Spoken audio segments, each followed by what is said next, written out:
Hello and welcome to Right Sports Talk. My name is Zach. Last week I talked about my sleeper teams for the AFC going into this upcoming NFL season. Well, today I'm going to give you my sleeper teams for the NFC going into the upcoming NFL season. The team I'm going to start off with is the Chicago Bears. Some of the Chicago Bears' key additions this offseason, obviously, one of the big ones was hiring Ben Johnson as their new head coach. I think he's a very good fit there. He's a very good offensive coordinator with Detroit. He's a very good offensive-minded coach, which I think he will pair very well with their second-year quarterback, Caleb Williams. Also, some key additions was they brought in offensive guards Joe Thuney, who is one of the top offensive guards still in the league. Offensive guard Jonah Jackson, who Ben Johnson actually has some experience working with, as he played in Detroit for a period of time when Ben Johnson was the offensive coordinator there. Center Drew Dalman. So the Bears have really completely beefed up and changed up the interior of their offensive line going into this season, which was one of their biggest issues last year. Was Caleb Williams was getting pressured a lot up the middle, but now completely revamped their guards and center to hopefully help keep Caleb Williams up more. Also, one of the other key players they brought in free agency was defensive tackle Grady Jarrett, who is still a very talented player. It's a very good veteran presence to put on that defensive line. I think he can really help out that defense. Then in the draft, they brought in tight end Colston Loveland, wide receiver Luther Burton, and offensive tackle Ozzie Trapillo. I think all three of these guys are very good gets. Colston Loveland was arguably the best tight end prospect in this year's draft. I'm excited to see what he can do in an offense that should utilize him more than he was utilized in college. In college at Michigan, it was very much a run-first offense. And even last season, they had very poor quarterback play at Michigan, but you could still see how talented Colston Loveland was. So I can't wait to see what he can do in this Ben Johnson style offense. Luther Burton, a very talented wide receiver that you can pair with the other talented wide receivers they have in Chicago. You have DJ Moore, who's a very good receiver and been there for a few years. And you have Rome Odunze, who's their second-year wide receiver, who was one of their first-round draft picks the year before. You still have, Caleb Williams. You can see hopefully what he has this season. And you got some very good offensive line depth with Ozzie Trapillo to, put at either tackle spot if you need some depth there, or you need a guy to step in and be a starter. So I'm very excited to see what this offense can do. I think that they are putting Caleb Williams in the best possible position they can to succeed this season. They gave him an all-new interior offensive line. They've given him some more weapons in the receiving game. Added some more offensive line depth in the draft. They still have a very good running back in DeAndre Swift. They still have a pretty good running back you haven't really seen a whole lot of in Roschon Johnson. So I'm very excited to see what they can do. I think they can play very well and have probably a winning record this season. One thing that could hold them back from being a playoff team is their division, who has the Green Bay Packers, who are still a very good football team, and the Minnesota Vikings, who only lost 3 games last season, 2 games in the regular 3 games last season in the regular season, and then obviously lost in the playoffs. And the Detroit Lions, who were the favorite last year for the NFC to go to the Super Bowl until they ultimately lost in the playoffs. So we've got 3 playoff teams just in their division, so it's going to be very hard for them to compete. But I think they will still have a very good season, and if one of those teams has a down year, I can see Chicago, fighting for a playoff spot. The next sleeper team I want to talk about is the Atlanta Falcons. The Atlanta Falcons are a team that has a very high-powered offense. They've got a bunch of very good skill position players with obviously Bijan Robinson, a running back. Drake London is their number one receiver. Darnell Mooney is a very good number two receiver. Kyle Pitts, a tight end, who people say this every single season for the past 4 years. But if he can tap into that potential that made him a top 5 draft pick back when he was a rookie, he can have a very good season and help this team out. Their biggest question mark on offense is their second-year quarterback, Michael Penix, who only started, I believe, 3 games last season. But he looked pretty good in those 3 starts. I'm very excited to see what this offense can do. One of their bigger issues last season was their defense. And, well, they went out and addressed that this offseason, bringing in free agency, brought in edge rusher Leonard Floyd to help with their pass rush, which was not very good last season. They brought in linebacker Divine Diablo, brought in safety Jordan Fuller, and then in the first round of the draft, went out and brought in 2 more edge rushers in Jalen Walker and James Pierce Jr. to really solidify that pass rush game. Because last season and for a few years, the crux of their defense was they couldn't get after the quarterback. Very good offense, but if they're scoring 30 points a game, they're giving up 35 points a game. Now, hopefully, with these additions, they can get after quarterbacks and really compete with the Tampa Bay Buccaneers' high-powered offense and try to find a way to slow them down. And I think they can really make a push for the NFC South this season. The next team I want to talk about is the Carolina Panthers. Based off the season they had last year, they only had 5 wins last year, so it's kind of odd to think of them as a sleeper team. But they finished last season very strong and playing very well. 4 of their wins came in their last 9 games of the season, and then even some of those games that they lost, they played very tough, very close games against the Kansas City Chiefs, the Philadelphia Eagles, and they went to overtime with one of their games with the Tampa Bay Buccaneers and ultimately lost.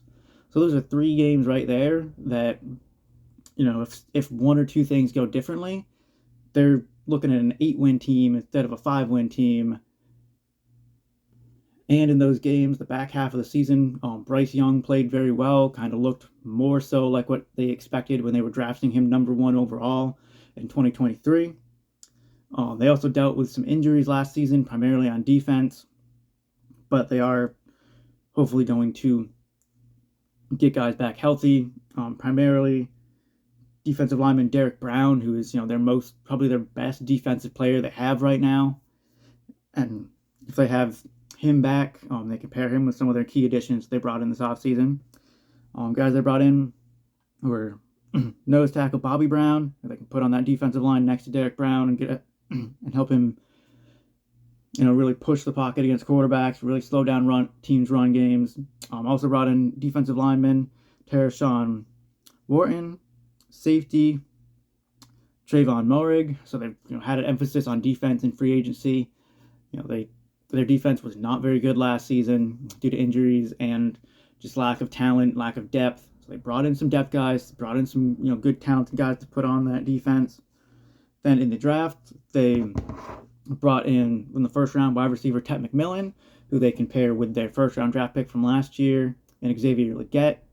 They also have still Adam Thielen at wide receiver. He's a very good veteran receiver. They have Jalen Coker, who was an undrafted rookie last year that on the back half of the season really started to stand out and play very well. So their offense can look very good, especially in the passing game. They still have Chuba Hubbard at running back is a very talented running back. So this offense looks really primed to have a breakout this season. Also in the draft, they brought in outside linebackers Nick Scorton and Princely Uman Mielen. So that's 2 young, really pass rushers to help on this defense. So they had a big emphasis on improving their defense, which looks like they're going to. Brought in some extra offense. Brought in another offensive weapon in Tet McMillan as kind of a big body, big threat deep ball threat receiver. So they're really trying to revamp this whole team and can hopefully build off the momentum they had at the end of last season. They're a team that I think can compete with the Falcons and the Buccaneers in their division if things go well for them and they can stay healthy. So I do think that they can make a playoff push, and with how much turnover there usually is in the NFC South in terms of who wins the division. I know it's been the Buccaneers the past 4 years, but at some point, like, one of these other teams is going to make a play and make a push to win the division, and I think that could be either the Panthers or the Falcons this season. That's why I have them as two of my sleeper teams. My final sleeper team that I have is the Arizona Cardinals. They're another team that is a very talented offense. They've got Marvin Harrison Jr., who they drafted in the first round last season. He's a very talented receiver. They got Trey McBride, who is arguably one of, if not the best tight end in the NFL. Like him, Brock Bowers, and George Kittle can kind of all make that claim and make that argument for being number one. They've got James Conner in the backfield, is very talented running back. I think their offense will only go as far as Kyler Murray can take them as their quarterback. I think if he can get somewhat close to his pre-ACL tear style of quarterback, I think this offense can do very well. This is another team that one of their biggest issues was defense, and they made it a point to address their defense this offseason and free agency, bringing in edge rusher Josh Sweat, who had a great year with the Eagles and won a Super Bowl. Also brought in defensive lineman Dalvin Tomlinson, and actually brought back Calais Campbell, although he is on the older side. He's been in the NFL since 2008. He's still a very talented defensive lineman. He's still a very big-bodied, in-shape player that can really help out this defensive line. Then in the draft, they brought in the first round defensive lineman Walter Nolan. It's another very talented player that they can put in that defensive line. They brought in cornerbacks Will Johnson in the second round, who, if he was healthy going through the draft process, I think he is arguably the best pure corner that was in this year's draft, and the Cardinals stole him in the second round. That's an absolute steal. And they also brought in Denzel Burke in the fifth round, who I think, with how talented he is and how good of a corner he is, that was another steal in the fifth. They're really beefing up the secondary with young, talented corners. And they brought in another edge rusher in Jordan Birch. He's another guy to try and help that defense. So I think if their defense can play well, and Kyler Murray can be the quarterback they need for this offense, I can see them being a team that can make a playoff push. Especially with, do the Niners have another down year after last season? How do the Seahawks look going from Geno Smith to Sam Darnold quarterback, losing DK Metcalf, losing Tyler Lockett at receiver? The Rams basically stayed the same, so I think they're still going to be a very talented team. But, what can the Cardinals do in this division is the big question mark. But I think that they can compete in this division and possibly push for a playoff spot. So now I'm going to talk about my boomer bust team. If you watch my AFC video, my boomer bust team was the Cleveland Browns. My boomer bust team for the NFC is going to be the New York Giants for a lot of the same reasons. Because they are a very talented team, both offensively and defensively. The Giants this offseason brought in quarterbacks Russell Wilson and Jameis Winston in free agency. Also to help their defense, they brought in linebacker Chris Board, cornerback Pauso Adebo, and safety Javon Holland, who is a very talented safety they got from Miami. Pauso Adebo, very good corner they got from New Orleans to bring in and help this already very talented secondary that the Giants have been building over the past few years. Then in the draft, they brought in edge rusher Abdul Carter, who, the best edge rusher in this year's draft, arguably the best player in this year's draft, and you pair him with two already great edge rushers in Kayvon Thibodeau and Brian Burns, not and on a defense that has Dexter Lawrence, a defensive tackle, arguably one of the best defensive tackles in the NFL, do have a very, very formidable, tough defensive line, defensive front seven that can get after the quarterback with a very talented secondary. Oh, they also brought in defensive lineman Darius Alexander in the draft to put next to Dexter Lawrence, another guy that can get after the quarterback. And they brought in running back Cam Scattaboo, their 4th-round draft pick, who you can pair with a very talented running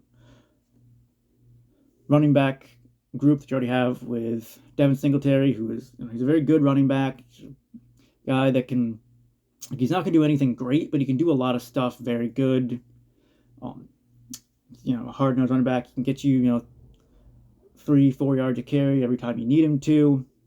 And they also have their second-year running back, Tyrone Tracy, who is still fairly new to the position of running back and has been playing it for a few years. But he had a pretty productive rookie season when he was getting the majority of the carries, the majority of playing time at running back. And then with Cam Scattaboo, you have a running back that is a little bit, kind of a bigger, muscular body compared to Devin Singletary. He's about 215 to 220 pounds. And he's just kind of a guy that can do it all. Like, you can give him the ball a bunch of times in the run game, have him run it 20, 25 times a game. You see somebody that out of the backfield catching the ball can play very well. You can move him around into different spots as a receiver. He can play, actually play very well. And if you saw him in Arizona State in their playoff game against Texas this past college football season, yeah, he's somebody that is a do-it-all player, and he even carried Arizona State on his back, even threw a touchdown pass against Texas, and was a player that was on his way to being offensive MVP of a game where his team didn't even win. So he is a very talented running back. And they also brought in the 1st round quarterback Jackson Dart.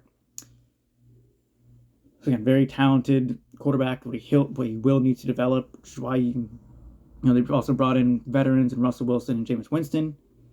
This is a team that, as talented as their offense is, I didn't even talk about the Malik Neighbors, who they drafted last year in the 1st round, who is a very great wide receiver. Got Wan'Dale Robinson, who is a very good number 2 receiver. They're going to be getting back Andrew Thomas, their best offensive lineman at left tackle, to really help, anchor that O-line for them. This is another team that, depending on their quarterback play, if their quarterbacks come out and they, can play well and, not turn the ball over and make good decisions, I think that they are a team that, if Jackson Dart goes out and shows that he's ready to be the guy early on in the season, they're a team that I think could be very similar to last year's Washington Commanders and could compete for a playoff spot, maybe even come in second in this conference with how talented they are. But if they come out and, Jackson Dart doesn't show that he's ready before the start of the season, so they start either Russell Wilson or Jameis Winston, and they start to perform poorly, they're a team that I think could compete for the number 1 draft pick and have one of the worst records in the NFL. Because they are a very talented team, but they have a massive question mark at quarterback. Which is why I think they are a boom or bust team, because I could see them, if everything goes right, being like last year's Commanders and being able to make a playoff push, possibly make it into the playoffs and maybe sneak out a playoff win. But if everything doesn't go right for them, as soon as anything starts to go wrong, I could see them the team just collapsing and them having one of the worst records in the NFL. So those are my picks for sleeper teams for the NFC going into this upcoming season. Let me know in the comments if any teams that you see being a sleeper team. If you have a boom or bust team that you can think of, let me know. Don't forget to like and subscribe. Until next time.